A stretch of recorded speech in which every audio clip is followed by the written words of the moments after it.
प्रिय छात्रों नमस्कार। कक्षा 10 में हम रासायनिक अभिक्रिया एवं समीकरण में हम अभिक्रिया के बारे में पढ़ लिए थे, उपचयन अपचयन भी पढ़ लिए थे और हम पढ़ेंगे रेडॉक्स अभिक्रिया भी पढ़ लिए थे। अब हम पढ़ेंगे क्या हमारे दैनिक जीवन में उपचयन अभिक्रियाओं के प्रभाव क्या क्या होता है दैनिक जीवन में हमारे उपचयन का प्रभाव, उसको पढ़ेंगे। तो सबसे पहले आ जाता है संक्षारण, यानी कि इसमें क्या होता है, लोहा जो है, लोहा का सबसे पहले कैसा होता है, चमकीला होता है और जब उसमें नमी या वायु या आर्द्रता उसमें या अम्ल से संपर्क में रख दे तो वो उसके बाद से वो संक्षारित हो जाता है। ठीक है, और इसी को हम क्या बोलते हैं, संक्षारण बोलते हैं। तो सबसे पहले उपचयन का हमारे दैनिक जीवन में उपयोग है, तो उसके बारे में पढ़ेंगे। सबसे पहले हेडिंग रहेगी हमारा क्या, संक्षारण। संक्षारण जब देखो, जब कोई धातु आर्द्रता यानी कि नमी और वायु दोनों होता है। आर्द्रता वायु नमी व अम्ल के संपर्क में आने पर वस्तुएं संक्षारित हो जाती है, संक्षारित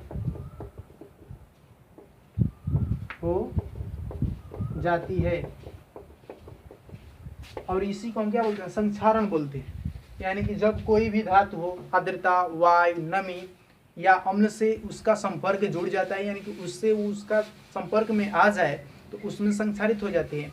जैसे में हम कह सकते हैं कि जैसे लोहे में क्या, जंग लगना, ये भी क्या है, संक्षारण है। लोहे में जंग लगना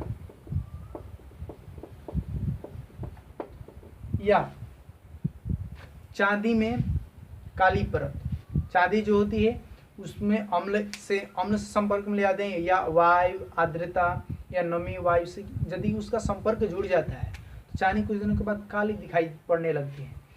दूसरा उदाहरण क्या हो जाएगा, चांदी का काला होना। तीसरे नंबर पर आता है तांबा है। तांबा को हम कुछ अम्ल के साथ या आर्द्रता वायु या नमी में उसको छोड़ दें तो वो भी क्या हो जाता है, हरे रंग का हो जाता है। यानी कि तांबे का हरे रंग का होना। यानी कि यहाँ 1 2 3 यह हमारा उदाहरण हो गया संक्षारण में। अब समझ गए होंगे संक्षारण क्या होता है, यानी कि जब कोई भी धातु वह आर्द्रता वायु नमी या अम्ल के साथ संपर्क में आ जाती है तो वह वस्तु संक्षारित हो जाती है। यदि संक्षारित होने का मतलब यह है कि लोहा में जब जंग लग जाता है तो लोहा क्या हो जाता है, कमजोर हो जाता है। उस संक्षारण से बचाने के लिए हमें क्या करना पड़ता है, पेंट करना पड़ता है। यानी कि पेंट या पॉलिश कर देते हैं जिससे संक्षारण क्या हो जाता है, कम हो जाता है और इसी के कारण वस्तुओं में जंग नहीं लगती है। पेंट की गई वस्तुओं में जंग नहीं लगता है। यानी कि कभी कभी देखे होंगे कि लोहे पर स्टील का पॉलिश किया जाता है इसी के कारण कि जिससे कि उसमें मूर्छा ना लगे और वह कमजोर न हो। चलो अब देखते हैं क्या, इसके बाद से आता है विकृत गंधिता। विकृत गंधिता, विकृत गंधिता, इसके बारे में समझते हैं। इसमें क्या होता है कि जो खाद्य पदार्थ वसा युक्त हो या छना हुआ हो, यानी कि तेल युक्त यानी कि तैलीय खाद्य सामग्री हो, यदि उसके साथ हम वायु में संपर्क में आ जाते हैं तो वस्तुएं उपचयित हो जाती है। यानी कि वो भोजन खाद्य पदार्थ है वो क्या हो जाता है, उपचयित हो जाता है और जिससे के कारण उसका स्वाद और गंध दोनों क्या हो जाती हैं, चेंज हो जाती है। चलो अब देखते हैं विकृत गंधिता क्या होता है। यानी कि वसा युक्त और तैलीय खाद्य सामग्री या पदार्थ, ठीक है, वायु के संपर्क में आने पर, वायु के संपर्क में आने पर उपचयित हो जाता है। क्या हो जाता है?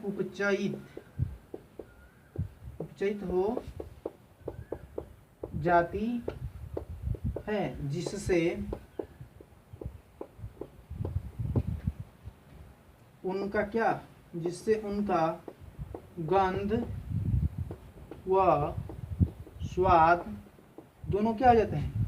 परिवर्तन हो जाते हैं, यानी कि बदल जाते हैं। ठीक है, गंध व स्वाद परिवर्तित हो जाते हैं। अब आप लोग देखे होंगे कि जो भोजन बनाया जाता है पहले स्वादिष्ट होता है, अब कुछ देर के बाद यदि वहाँ वायु से संपर्क में आ जाता है तो वह उपचयित हो जाता है, जिससे वो जो खाद्य सामग्री है उसकी स्वाद में भी परिवर्तन हो जाता है और गंध में भी परिवर्तन हो जाता है। आप लोग देखे होंगे।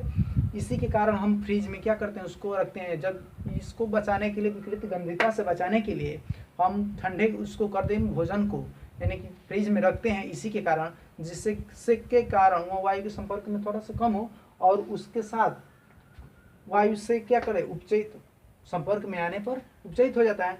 उपचयित न हो, इसी के कारण हम उसमें फ्रिज में क्या करते हैं, उसको रख देते हैं, यानी कि जिसके कारण विकृत गंधिता क्या हो जाए, कम हो जाए।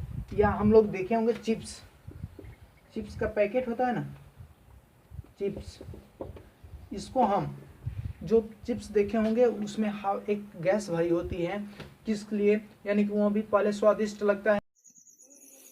चिप्स के पैकेट में नाइट्रोजन गैस भरी जाती है, क्योंकि यदि उसमें नाइट्रोजन गैस नहीं भरते तो वो वायु से संपर्क में आने से उपचयित हो जाती, जिसके कारण उसका गंध और स्वाद दोनों में परिवर्तन हो जाता है। इसलिए हम उसके जो पैकेट होता है चिप्स के, उसमें नाइट्रोजन गैस भर देते हैं, जिसके कारण उसका स्वाद व गंध दोनों बदलता नहीं है, यानी कि परिवर्तित नहीं होता है। यदि उसमें एक नाइट्रोजन गैस न भरी जाए तो वो वायु से संपर्क में आकर उपचयित हो जाता है, जिससे उसका स्वाद में परिवर्तन हो जाता है।